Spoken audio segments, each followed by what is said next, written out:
Dieu a voulu que ce matin nous soyons aujourd'hui à tous les services de la prédication. Et voilà pourquoi nous disons merci à notre Dieu. Merci pour ce qu'il fait dans la vie de son serviteur, le pasteur Bienvenu et le pasteur Ursule. Merci pour ce qu'il fait aussi pour toi et moi en ces lieux de prière, car lorsque tu vas dans un lieu de prière, dis-toi que Dieu a voulu que tu ailles à ce lieu-là. Ce n'est jamais les hommes qui t'amènent à un lieu, c'est toujours Dieu. Alors, ce matin, nous allons rentrer dans une question que beaucoup d'entre nous se sont déjà posées une fois dans leur vie. Est-ce que servir Dieu ou être avec Dieu, c'est un sacrifice? Et pourtant, nous allons lire un texte qui est dans la Bible, qui nous dit justement que nous devons être des sacrifices. Et rien que pour ce mot sacrifice, beaucoup hésitent à s'approcher de Christ. Beaucoup refusent même de servir Dieu. Parce qu'en eux, ils pensent que c'est un sacrifice. J'ai entendu dire des gens, voilà, je suis capable de beaucoup de choses, mais pas des choses de Dieu. Parce que ça demande beaucoup de choses. Ça me fatigue même, diraient les autres. Est-ce que c'est vraiment un sacrifice? Bien-aimés, nous allons prendre le livre de Romains, au chapitre 12, juste le verset 1. Romains, chapitre 12, le verset 1. Et pour accueillir notre sœur, que vous connaissez, pour ceux qui sont ici depuis longtemps, nous allons demander à notre sœur, qui est venue ce matin, Nancy, si elle peut nous le lire. C'est pour avancer. C'est pas pour s'arrêter, mais c'est pour avancer. Ceux qui savent pourquoi je dis ça. La parole fait avancer. La parole ne stagne jamais. Celui qui touche à la parole, il avance toujours. S'il te plaît, ma sœur, si tu veux un micro, tu veux un micro?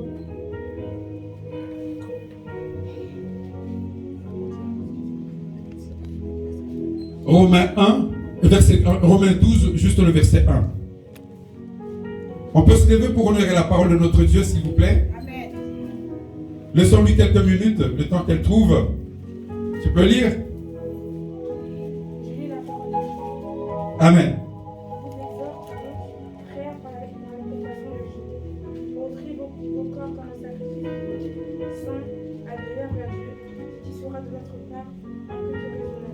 Amen. On peut s'asseoir et on applaudit pour la parole de Dieu.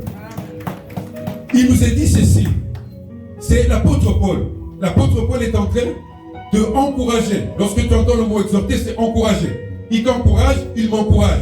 À faire quoi? À offrir, par les compassions de Christ, de notre Dieu plutôt, nos corps comme des sacrifices vivants. Et le thème ce matin, c'est offrir son corps en sacrifice. Offrir son corps en sacrifice. C'est ça le thème de ce matin. Et il nous dit, offrir son corps en sacrifice à Dieu. Ah, et il va plus loin, il dit que cela est agréable à Dieu et que si on fait cela, on est en train de rendre un culte raisonnable à notre Dieu. Question, quel est ce sacrifice-là qui est à la fois sacrifice et vivant? Il y a comme une contradiction. Mais quand on rentre dans le livre de Lévitique, qui nous parle de trois choses. Comment s'approcher de Dieu, quand s'approcher de Dieu, et quand on est en face de Dieu, comment on doit être. Tu prends le livre de Lévitique quand tu voudras, le chapitre 20, juste deux versets 7 et 8. Il dit, je suis saint, et vous aussi vous devez être saints. Amen. C'est-à-dire qu'il dit que toi qui es ici, tu dois être saint, parce que lui aussi, il est saint. Donc tous ceux qui s'approchent de lui doivent être saints. Mais c'est Dieu ne fait jamais des choses à moitié. Lorsqu'on entend ça, ça veut dire que qui peut atteindre la sainteté de Dieu? Personne. Aucun homme fait de chair et d'os ne peut arriver au niveau de la sainteté de Dieu. Et pourtant, il nous dit dans ces deux versets-là, il faut être saint pour s'approcher de lui. Il nous dit, là, l'apôtre Paul, je reviens encore sur l'apôtre Paul, il parle du sacrifice. Tout le livre, si tu lis le livre de Lévitique, il nous parle de sacrifice. Ne panique pas. Il y a deux types de sacrifices. Il y a le sacrifice pour obtenir le pardon, et puis il y a le sacrifice pour l'action de grâce. Deux sacrifices tout simplement. Dans les deux sacrifices, mon frère, ma soeur, il y a un animal qui est égorgé. Tu as péché, tu amènes un animal, tu mets les mains sur l'animal, tu transfères tes péchés sur l'animal, il est égorgé et le sacrificateur regarde si l'animal n'a pas de défaut. Tu es content parce que tu as fait des grandes choses pour toi dans ta vie, tu amènes un sacrifice d'action de grâce. Dans les deux cas, l'animal meurt. Et là, l'apôtre Paul nous dit, toi et moi devant des sacrifices vivants. Lequel alors?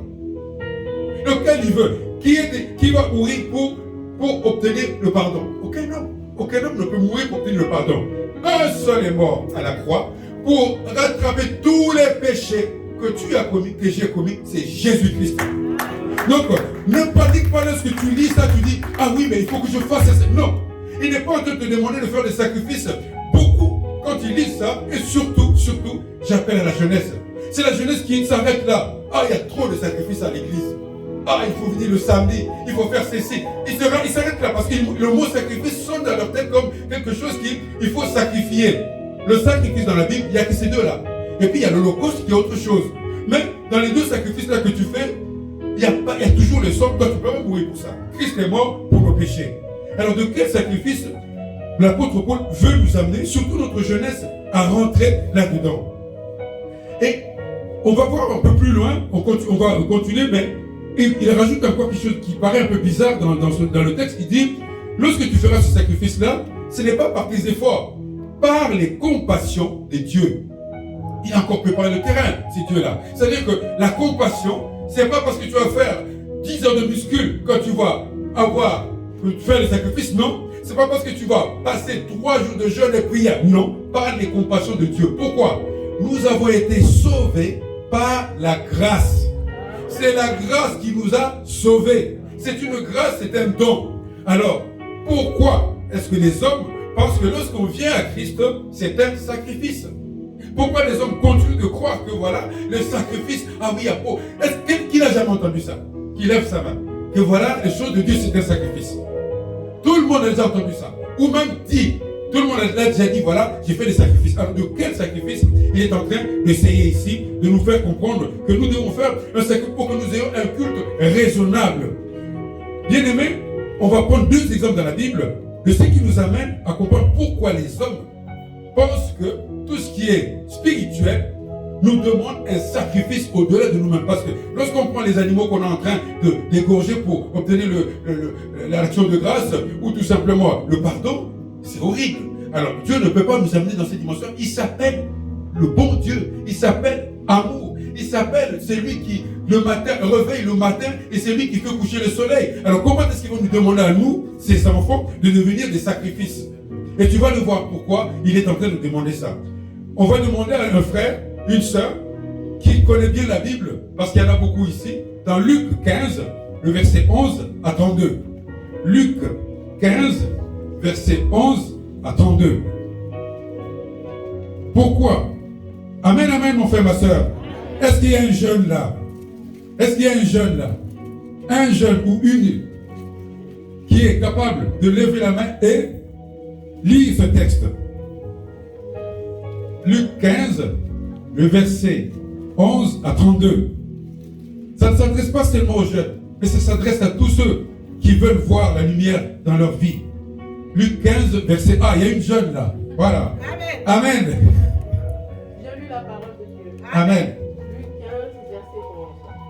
Il est dit encore, un homme avait 2 fils.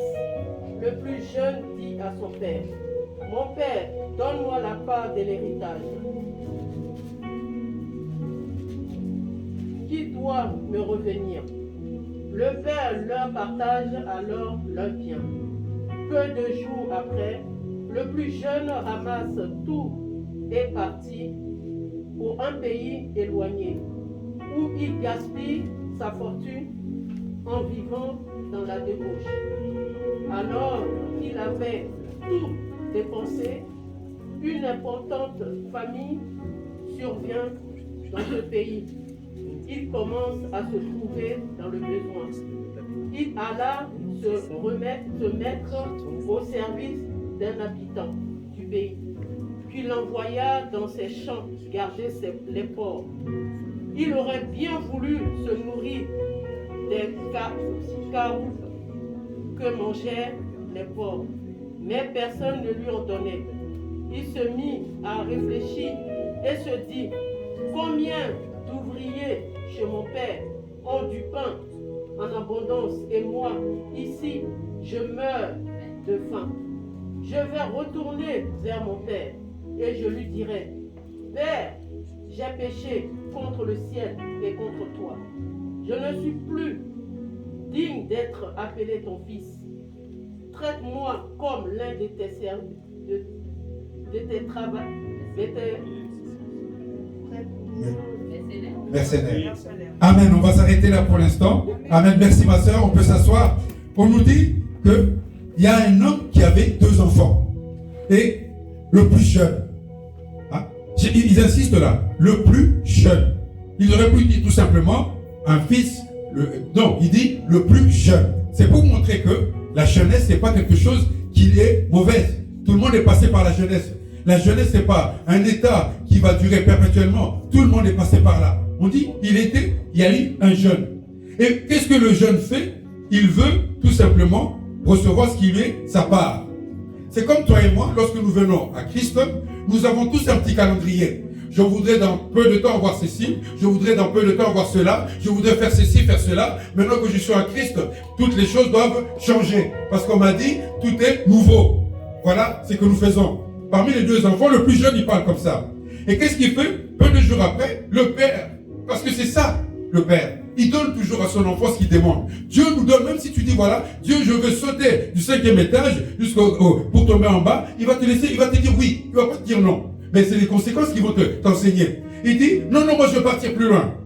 Qu'est-ce qui se passe? Il prend ses biens, il ramasse, il part. Il fait quoi? Il s'éloigne. Chaque fois qu'on s'éloigne de Dieu, on tombe dans la débauche. Il n'y a pas de passage intermédiaire. Donc il n'y a pas, voilà, je quitte Dieu et je suis entre Dieu et non. Soit tu es avec Dieu, soit tu es dans la débauche. Et lui, dès qu'il a quitté Christ, il s'est retrouvé où? Dans la débauche. Dans la débauche où il a tout gaspillé.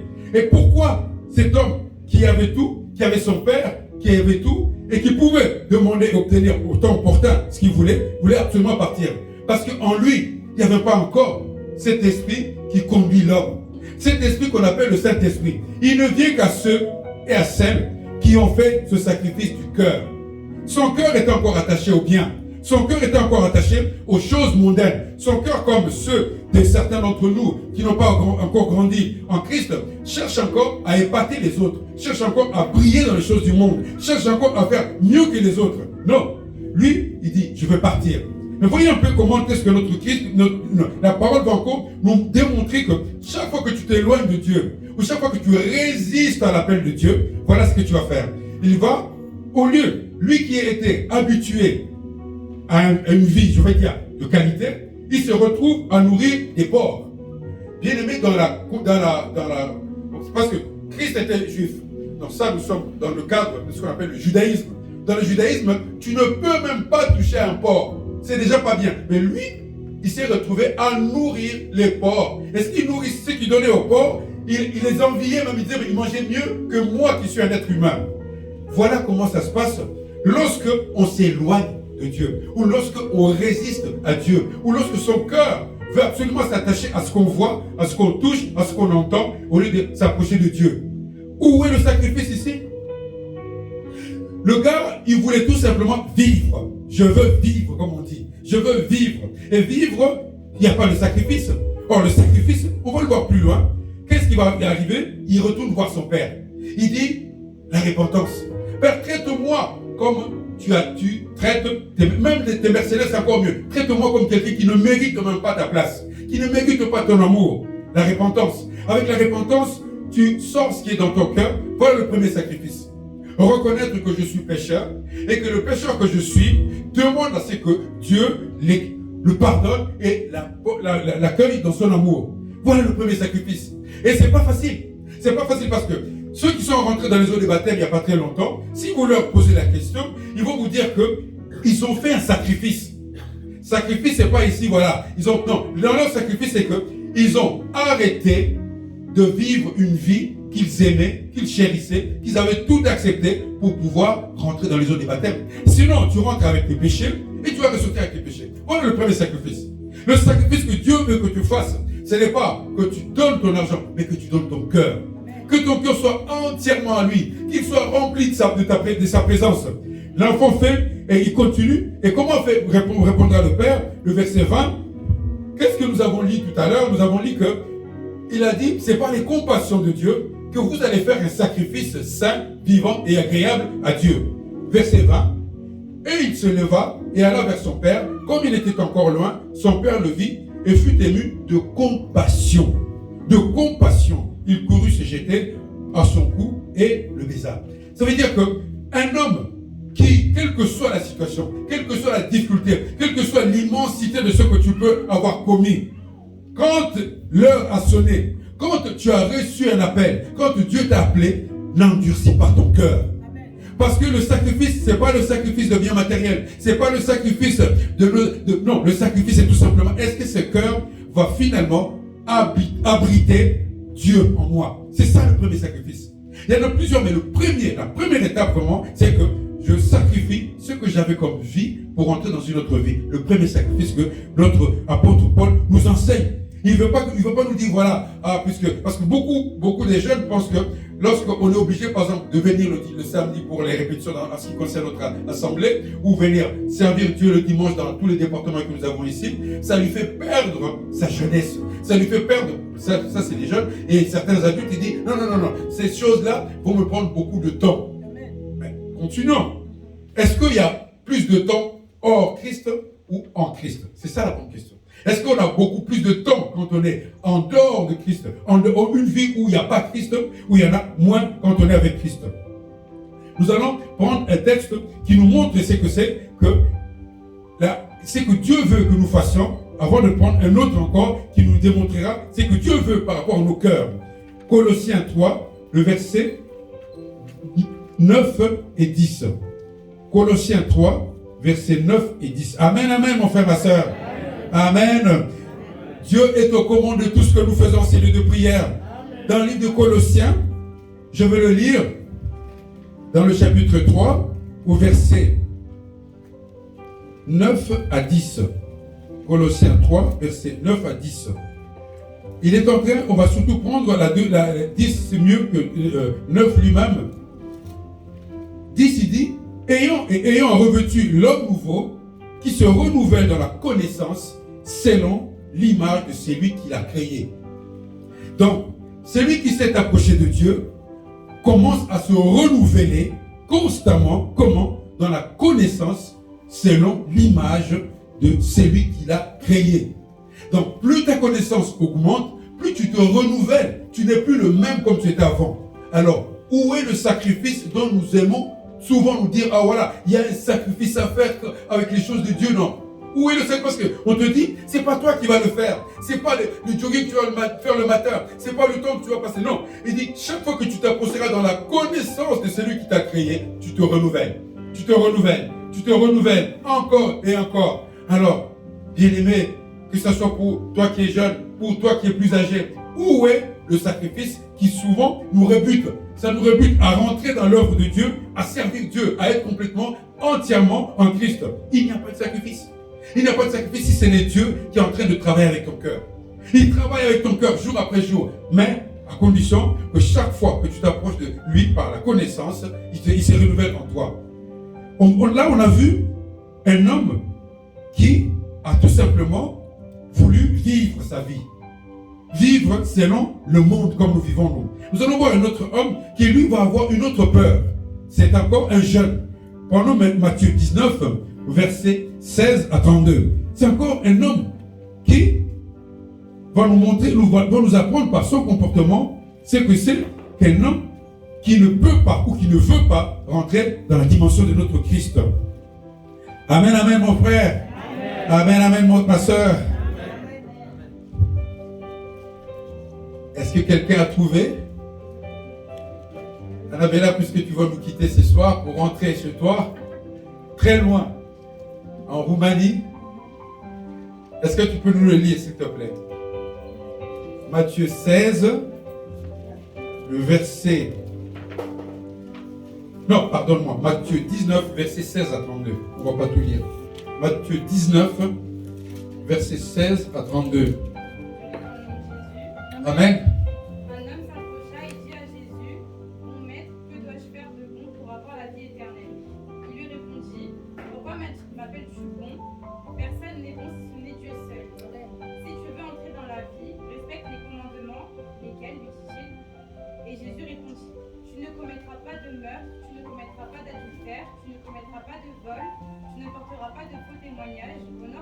et ta mère, et tu aimeras ton prochain comme toi-même. Le jeune homme lui dit, j'ai respecté tous ces commandements dès ma jeunesse. Que me manque-t-il encore? Jésus lui dit, si tu veux être parfait, va prendre ce que tu possèdes, donne-le aux pauvres et tu auras un trésor dans le ciel. Puis viens et suis-moi. Lorsqu'il entendit cette parole, le jeune homme s'en alla, tout triste, car il avait de grands biens. Amen. Amen. On applaudit pour la parole de notre Dieu. Là, c'est un homme qui avait des biens. Dieu aime les gens qui réussissent. C'est vrai. Dieu aime la richesse. C'est vrai. Dieu aime ceux qui sont, on va dire, qui osent dépasser les limites. C'est vrai. Voilà un homme qui a tout réussi. Un homme à qui Dieu a répondu à toutes ses attentes. Il lui a donné de l'argent. Il avait toutes les richesses qu'il faut. Mais cet homme avait un manque à lui. Cet homme se dit, mais puisque j'ai tout eu, maintenant je vais aller voir Jésus, parce qu'à cette époque-là, Jésus était à la fois pour certains un prophète, pour d'autres c'était tout simplement un diseur de bonnes choses pour l'avenir. Il va le voir pour lui poser la question, mais c'est un peu comme si quelqu'un qui toise la parole, quelqu'un qui essaie, mais est-ce que cette parole-là vraiment, elle va faire quelque chose dans ma vie? Moi qui ai tout réussi, moi à qui tout a marché, qu'est-ce que la parole va m'apporter de plus? Il arrive, il dit, ben, mon bon, il commence par le bon Dieu, est-ce que tu peux me dire ce que je dois faire pour entrer dans la vie éternelle? L'éternité. L'homme adore l'éternité. Il crée des statues pour rentrer dans l'éternité. Il écrit des livres pour rentrer dans l'éternité. Il fait de la musique pour rentrer dans l'éternité. L'éternité est la passion de l'homme. L'éternité est le danger dans lequel nous vivons. Parce que l'éternité, c'est-à-dire l'infini vers l'infini. Aucun homme fait de chair et d'os. Aucun homme né d'une femme ne peut atteindre l'éternité. Et pourtant, les hommes adorent l'éternité. Et comme on lui a dit que Jésus-Christ est celui qui connaît mieux l'éternité, il va voir Jésus-Christ. Il dit, mais comment ferais-je pour rentrer dans l'éternité? Jésus-Christ, un bon enseignant, il lui fait réviser les commandements. Tu ne feras pas ceci, tu ne feras pas cela. Mais Père, j'ai déjà fait toutes ces choses-là. Ah, comme pour dire, mais moi je suis au-dessus de ça, moi. Moi je suis tellement, comme on dit, très très haut. Très très haut. Je ne suis pas encore à ce niveau-là. Ça c'est pour ceux qui commencent encore dans la vie. Moi j'ai fait toutes ces choses-là. Alors, Christ, parce qu'il sait voir ce qu'il y a dans nos cœurs, il lui dit, mais parce que tu as tout réussi, vends tout ce que tu as, viens à moi et tu rentreras dans la vie éternelle. Christ n'est pas en train de dire, parce que j'ai déjà eu des prédications, j'ai déjà entendu plutôt des prédications comme ça. Christ ne veut pas que nous soyons riches, c'est pas vrai. J'ai déjà entendu des gens qui disent que voilà, ceux qui sont riches sont forcément des gens qui ont mal agi dans leur vie, mal gagné leur argent. Non, c'est pas vrai. Il y a pas, et ça ne veut pas dire ça. Parce qu'il y a des gens qui réussissent parce qu'ils travaillent beaucoup. Dans cette assemblée, le couple pastoral travaille beaucoup. Quand je vous dis beaucoup, c'est vraiment beaucoup. Et je suis sérieux parce que de fois où vous voyez le pasteur arriver ici, le pasteur bienvenu, il a travaillé 24 heures. Alors, donc ça veut dire que quand les gens réussissent, c'est pas parce que ils sont... Non, c'est parce qu'il est dans... Moi j'ai déjà entendu ça plusieurs fois, les gens dire ça. Voilà, ils disent ça parce que ceux qui ont réussi... Non, Jésus est en train de te poser la question. Où est ta compassion? Où est ta compassion? Parce que toi tu as réussi. Tu ne viens me voir que pour me demander de rentrer dans la vie éternelle. Mais tu ne me demandes pas où sont les pauvres de la ville. Où sont ceux qui n'ont rien pour que je puisse les soutenir. Non, toi tu viens pour rentrer, moi. C'est toujours le moi. Rentrer dans la vie éternelle. C'est même pas ma famille, non. Moi, je veux rentrer dans la vie éternelle. Où est ta compassion? Alors, dès qu'on lui a parlé de vendre ses biens, on ne lui a pas dit, voilà, de vendre dans le sens où de faire un sacrifice. Parce que si c'est un sacrifice, Jésus-Christ l'aurait dit. Parce que quand il guérissait les gens, il leur disait, allez voir le sacrificateur et donnez ce qu'il faut. Il disait ça. Quand il a ouvert les yeux, il a dit, maintenant que je t'ai ouvert les yeux, va voir le sacrificateur et donne quelque chose. Mais là, il lui dit, vends, c'est tout simplement, allège ton cœur pour que tu rentres maintenant dans la dimension spirituelle. Les choses spirituelles ne peuvent pas être contrebalancées, je voulais dire, avec le matériel. Parce que j'ai beaucoup d'argent, c'est que forcément, comme j'ai réussi, je dois être aussi à un niveau très élevé de la spiritualité. Non. Aie la compassion. C'est cette compassion-là qui n'a pas, encore une fois de plus, le cœur de l'homme. Deux fois, deux hommes, deux jeunes hommes à qui Dieu parle selon leur cœur. À toi et moi aussi, il nous pose une question ce matin. Où en es-tu avec ton cœur? Est-ce que ton cœur est en un coup à l'église, un coup dehors, ou bien ton cœur est entièrement attaché à moi. Voilà le sacrifice. Le sacrifice, c'est pas le temps que nous passons à l'église, le temps que nous donnons, l'argent que nous donnons qui ne suffit même pas parce que tout lui appartient. À qui Dieu doit quelque chose? Rien. Tout ce que nous lui donnons, la dîme que nous lui donnons, c'est parce qu'il m'a donné le travail et que j'ai bien travaillé et que maintenant je reviens avec la dîme. Parce que si il ne m'avait pas donné le travail, je ne viendrais pas avec la dîme. C'est-à-dire que personne ne doit quelque chose à Dieu. Et quand nous donnons à Dieu, nous lui rendons ce qu'il nous a déjà donné. Amen. Donc, où est le sacrifice qui t'empêche de rentrer dans le service de Dieu? Tu ne donnes pas à Dieu, c'est que s'il y a quelqu'un à qui Dieu doit quelque chose, on va peut-être à Jésus-Christ. Mais même Jésus-Christ, il ne s'est pas comporté comme un concurrent à Dieu. Il s'est mis en dessous de Dieu, il s'est peu petit pour que la gloire de Dieu soit totale sur la terre. Mais alors, quel est le sacrifice qui nous empêche de rentrer dans la dimension de notre Dieu? Il dit, si tu prends le psaume 50, il dit, offre-moi le sacrifice d'action de grâce. Ce sont des sacrifices d'action de grâce qu'il attend de nous. Et les sacrifices d'action de grâce, tu peux donner de l'argent s'il le faut. Mais là, quand tu entends le mot action de grâce, c'est savoir dire merci à Dieu tous les jours, tout le temps, tout ce que tu as, c'est Dieu qui le fait. Vous savez, il y a une prière dans le judaïsme qui consiste à dire merci Dieu pour avoir permis à ce que mon corps tous mes organes puissent marcher, fonctionner très bien. C'est-à-dire qu'il dit, je peux voir, merci Dieu. Je peux entendre, merci Dieu. Mon corps va bien, merci Dieu. Mon estomac marche bien, merci Dieu. Mes pieds, donc c'est-à-dire que tout lui appartient. Et c'est ce qu'il attend de nous. Action de grâce. Sacrifice d'action de grâce. Sacrifice d'action de grâce. Jeune homme, jeune fille, n'aie pas peur de faire des actions de grâce. Aie peur surtout d'une vie qui t'éloigne de Dieu. Une vie où tu es complètement éloigné de Dieu, où tu as plus de plaisirs du monde et très peu de place pour notre Dieu, c'est pas une vie. Là, on a vu un jeune homme qui, en s'éloignant de Dieu, est tombé tout de suite dans la débauche. On a vu un deuxième maintenant qui, lui, dès qu'on lui a parlé de donner un peu à Dieu, c'est qu'il a réussi, de donner pas à Dieu, mais aux pauvres, leur part aussi. Résultat, il est triste. Dieu n'est pas une tristesse. Si ton Dieu devient une tristesse, alors c'est grave. Vous avez vu, on a loué depuis ce matin, pour ceux qui étaient là avant lors de notre intercession, on n'a pas arrêté de louer avec la musique sur le YouTube, on n'a pas arrêté de louer. On vient encore de louer. C'est ça notre Dieu. Si ton Dieu commence à te rendre triste, comme ces jeunes hommes, alors là c'est grave. C'est vraiment très très grave parce qu'il faut que tu ailles. Alors, c'est pas faire quelque chose pour changer ces dieux-là. C'est impossible. Dieu ne peut pas t'appeler pour que tu sois triste. Donc, on va prendre un texte qui nous explique maintenant, c'est que c'est le sacrifice que Dieu attend de nous. C'est dans le livre de 1 Pierre, au chapitre 2, le verset 1 à 5. C'est vraiment un texte pour moi qui m'a beaucoup édifié. Et j'aimerais aussi qu'il en soit ainsi pour toi aussi, parce qu'il nous dit exactement ce que Dieu attend de nous. 1 Pierre, chapitre 2, verset 1 à 5. 1 Pierre chapitre 2, verset 1 à 5. Est-ce qu'il y a un jeune qui est rentré dans les eaux des baptêmes tout récemment, qui aimerait nous lire ça? Il y en a plein pourtant, je les vois tous là, ceux qui étaient rentrés dans les eaux des baptêmes tout récemment. Ou même celui qui est en train de se préparer à rentrer dans les eaux des baptêmes, qui peut nous lire ce texte-là. 1 Pierre, chapitre 2, versets 1 à 5. Amen, amen. Amen, amen. Il n'y a pas un volontaire? Ah, il y a la sœur Malé qui est... Amen. Amen. On peut se lever pour honorer la parole de notre Dieu, s'il te plaît, mon frère, ma sœur. Tu es à la bonne place. Vas-y, ma sœur, s'il te plaît. Rejetant donc toute malice et toute ruse, la dissimulation, l'envie et toute médisance.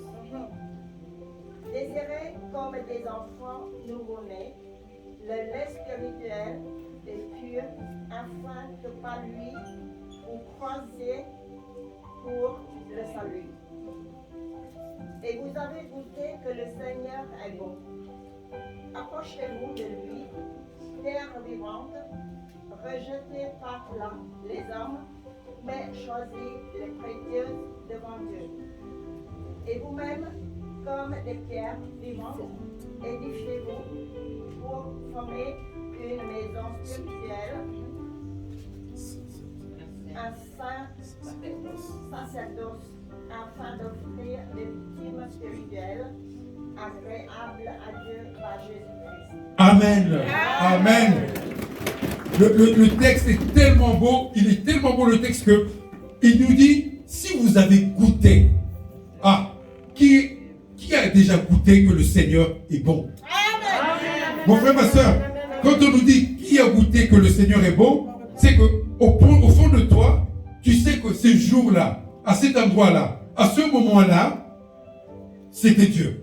C'était même pas non, c'était Dieu. Et ça, tu gardes ça comme précieusement en toi. À ce jour-là, à cet instant-là, s'il n'y avait pas Dieu, si ce n'était pas Dieu, franchement, ça ne se serait pas passé. Je n'aurais rien eu ce jour-là. Mais Dieu était là. C'est ça la bonté de Dieu. À un moment où tu ne crois même plus que est-ce que c'est possible, Dieu était là ces jours-là. Il a fait cette chose-là. Il continue, il dit que nous puissions nous approcher de lui comme des pierres vivantes.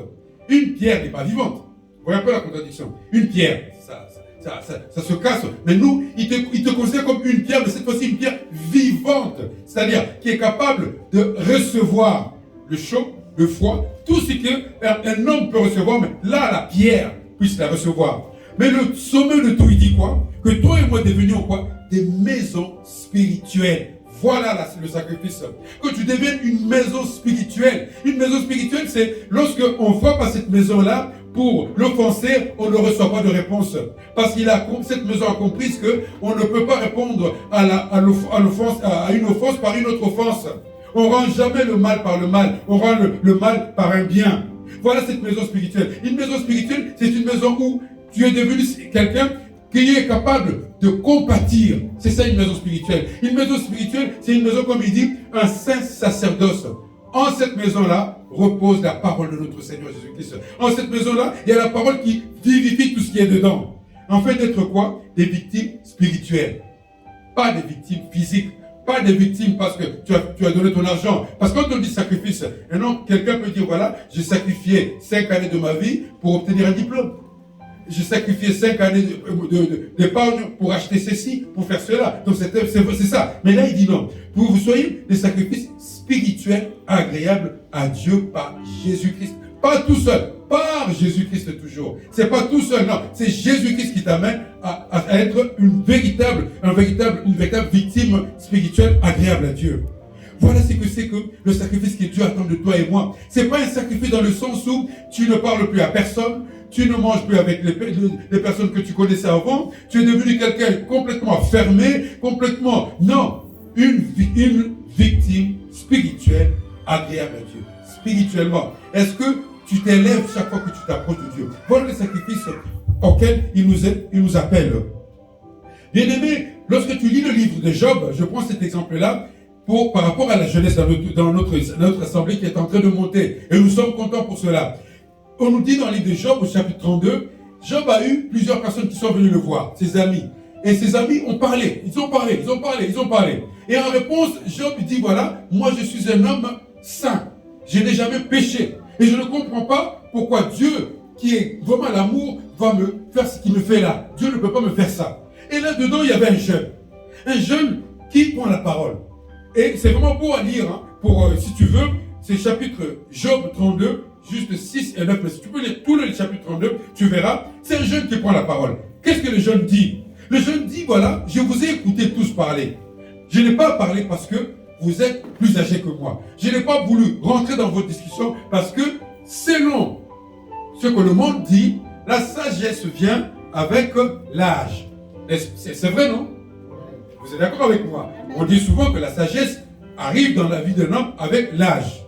Pourtant, je peux vous dire qu'il y a des hommes qui ont 40, 50, 60, dont le comportement approche les 13, 14 ans. Il y en a plein. Il y en a plein, je vous assure.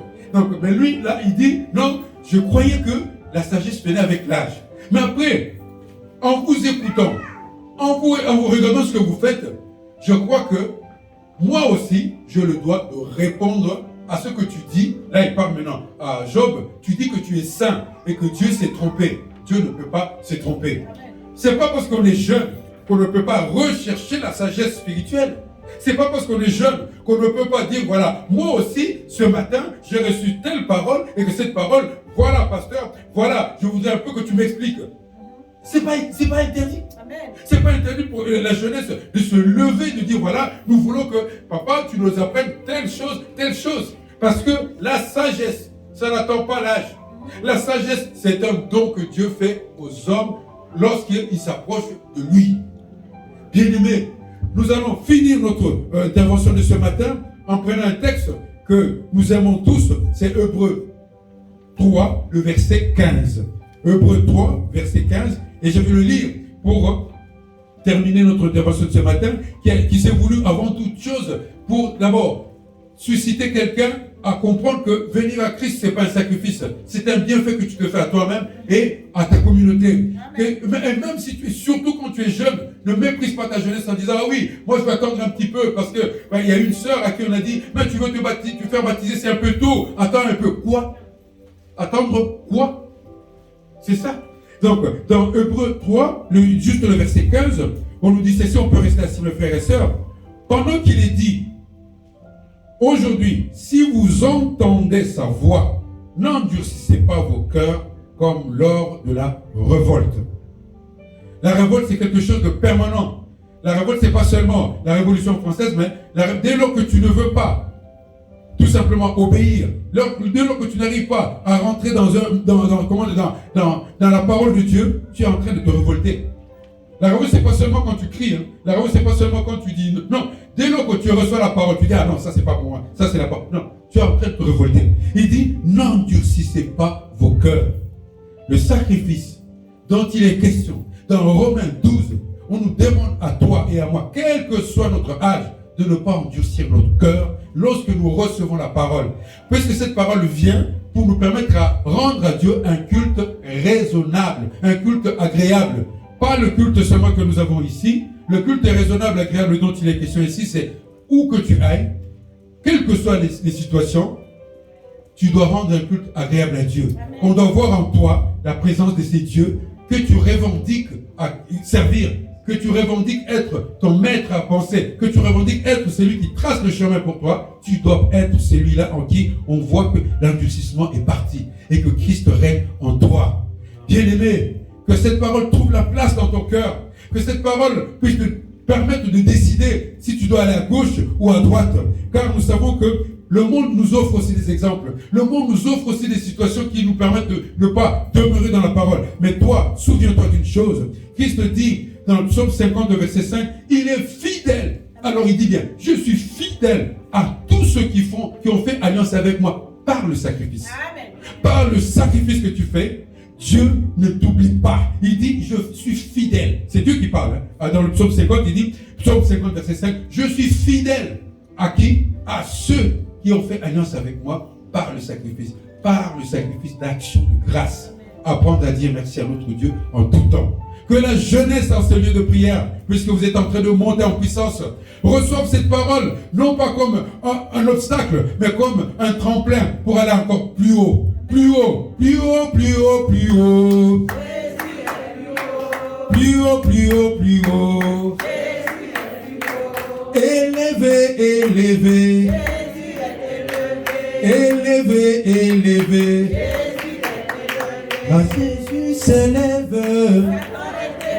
Le roi s'élève.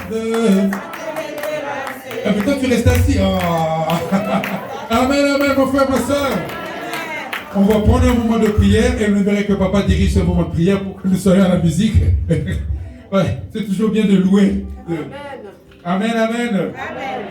Alléluia. Amen. On a reçu un bon message. Amen. S'il vous plaît. Alléluia. Alléluia.